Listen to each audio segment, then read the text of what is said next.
Let's talk about specialists. A lot of times people will have a specialist that they haven't seen in years and that they don't see anymore.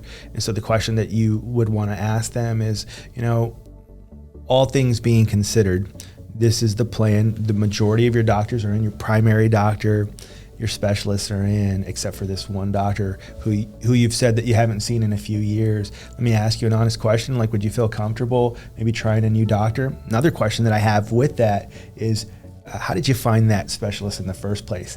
And a lot of times the answer is, I was referred by my primary doctor.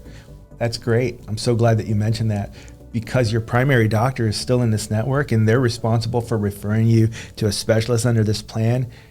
I'm willing to bet that they would refer you to another good doctor that you could trust. Am I right? And a lot of times the answer is like, yeah, of course. Yeah. I trust my doctor to refer another good doctor. And so a lot of times that really kind of gets you over that hump with doctors they haven't seen in a long time. Or even if there's a situation where you're putting them in a much better situation financially, and it's a specialist that they see, I would still ask the question, like, do you trust your primary care doctor to recommend another good cardiologist? Well, of course. Then let's go ahead and do it that way.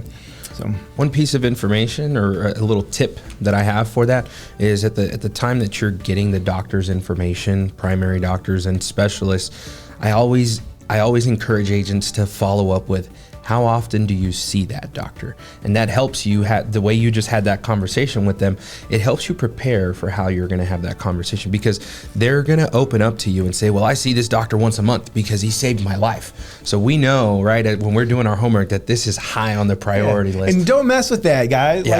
Like if somebody is in that kind of like where they're seeing their doctor that often and they're that important to them, unless they're telling you, I'm okay with it, like let's find a plan that specialist works with. And you can sometimes when you're having to decide between advantage plans, you could even ask them, like, look, it does not appear that the primary care doctor is in any of the same plans that your specialist is in.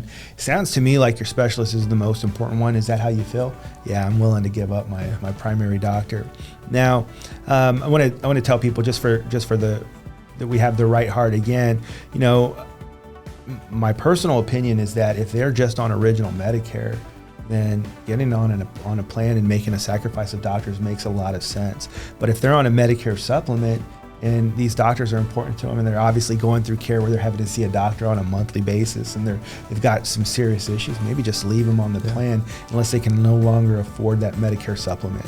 That's going to come back and reward you when you have that conversation with them. Say, hey, look, you've got you have a lot of doctors that you're seeing and you need access to them. I know they're important to you.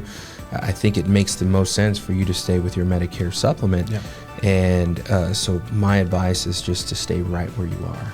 And they're going to remember that. They're going to say, wow, Raul was really looking out for my best interest. And so they're going to consider you when they're talking to friends, when they're talking to family members. They're going to say, why don't you give Raul a call? He does a good job. He actually recommended that I stay with my insurance. He did what was best for me. Yeah. You can trust him.